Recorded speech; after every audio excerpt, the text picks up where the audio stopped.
I'm going to cover a few of the most common performance challenges with high temperature lithium batteries. The first and probably most common is passivation. The passivation mechanism is inherent to the chemistry of the cell, and it also comes with a beneficial side effect. It results in an extremely long shelf life. Passivation presents itself as a voltage drop when the load is first applied, and the magnitude of that drop is dependent on the load. The voltage will recover as the passivation layer is broken up, as you can kind of see in the voltage plot on the right. Passivation is affected mainly by anode type and is aggravated by storage temperature, length of time the battery has been in storage, the load applied to the cell, and whether it's been used before or not.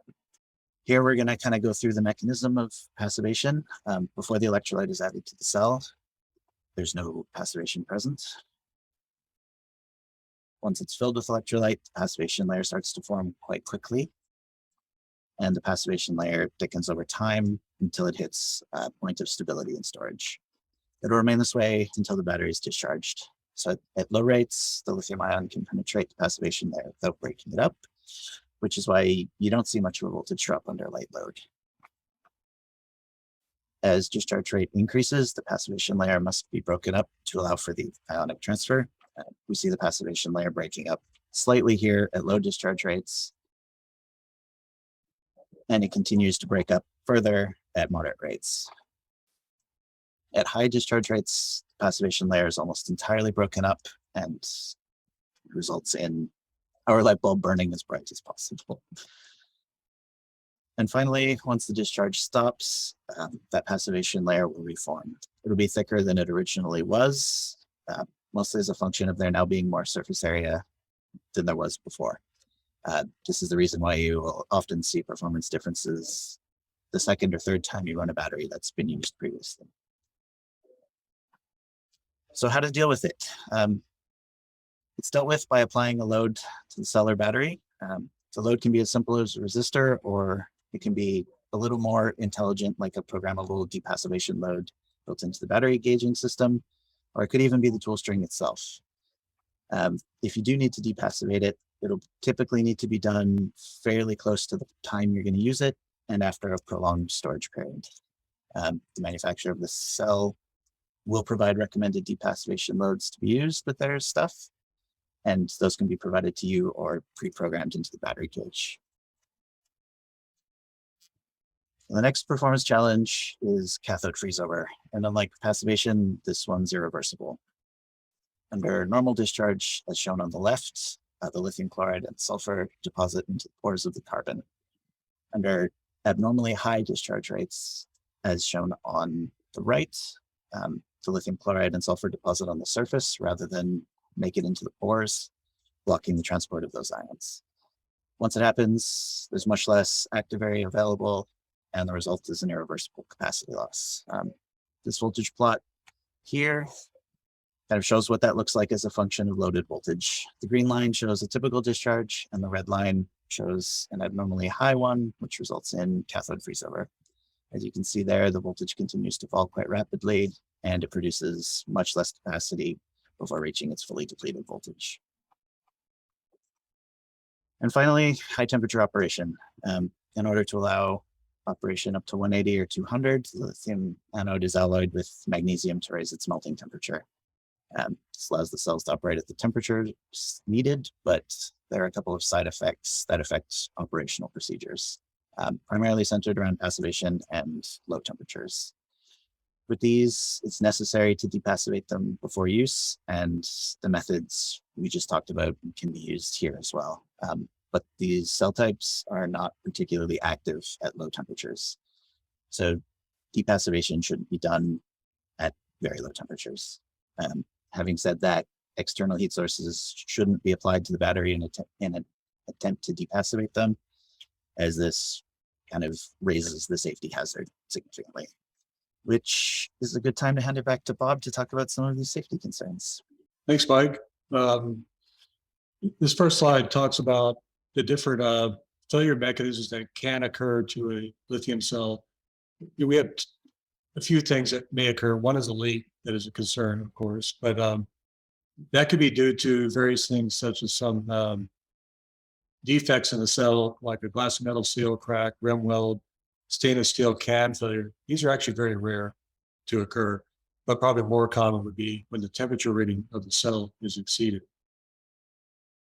We also have some performance issues that may occur downhole, such as internal shorts due to high shock and vibration, disconnects, the cells disconnect from the wire harness or whatever, or the connectors disconnect from the tool itself due to abusive conditions.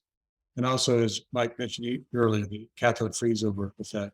When a battery is discharged at way too high of a rate for its design, you're going to affect your capacity. A couple of things on safety, just want to bring up. People always ask, how safe are these batteries? Well, when they're handled correctly, batteries are very safe. They're not just going to explode. They're not just going to do bad things if you handle them correctly. But because of the energy density inside these type of batteries, there are potential hazards and we have to be aware of them. And incidents always occur when batteries are mishandled or abused. And this abuse could include what happens downhole, such as extremely high shock or vibration or over temperature. This has occurred due to those type of things. Physical abuse, mechanical abuse, thermal abuse can result in explosions, leaks, fire, severe injury, or even death in the worst case. And so you should always take care to not damage a battery pack. That could result in the things we talked about previously, or even cause a battery to not work just because of the damage that occurred to them. All hazards that occur to batteries are associated with exposing or causing an overtemperature condition. Overtemperature condition can also occur due to a short circuit, because when you short circuit a battery or a cell, it's going to heat up. It can heat up to the point where a leak or an explosion can occur. Same with downhole shock of vibration. If it's exceeding what the battery or cell is rated for, you could cause an internal short circuit, resulting in a leak or an explosion. There is a warning label on cells and batteries. It's all very common, just like it says here: do not recharge, disassemble, overheat, incinerate, or expose contents to water. If you avoid that, you'll be in good shape. One note about this last thing: expose contents to water. Batteries and cells, lithium batteries and cells, are sealed, and it's very, very difficult to expose the contents to water. You basically have to run it over with probably a tank or a bulldozer or something to expose the contents to water. But they are sealed, so just simply getting the battery wet is not necessarily a problem. But you should never overheat, incinerate the battery, because that will result probably in an explosion. One note, I don't have a slide on it, is when a battery explodes or leaks, the thymochloride electrolyte, when it comes into contact with moisture, will form hydrochloric acid and sulfur dioxide. Of course, hydrochloric acid is corrosive, sulfur dioxide is toxic to breathe. So those are the primary hazards you get when one of these batteries leaks or explodes. One note we'd like to bring up is due to the discharge curve that is illustrated on the upper right, lithium batteries will discharge at a very, very steady voltage for almost all of its life. So it's impossible to determine how much capacity was used on a battery by simply measuring voltage. Because of this, it developed a need for capacity monitors, or some people call them Coulomb counters. So we're collecting the discharge rate over time and determining how much capacity you're using. So, we'll give you an answer in amp hours, but this is the only way to accurately measure how much capacity you've used, whether it's in the tool or the battery or whatever. There are battery gauges available, and of course we offer one, or criterion 4, but almost all the gauges also give you other things like temperature, voltage, shock and vibration, and some other information.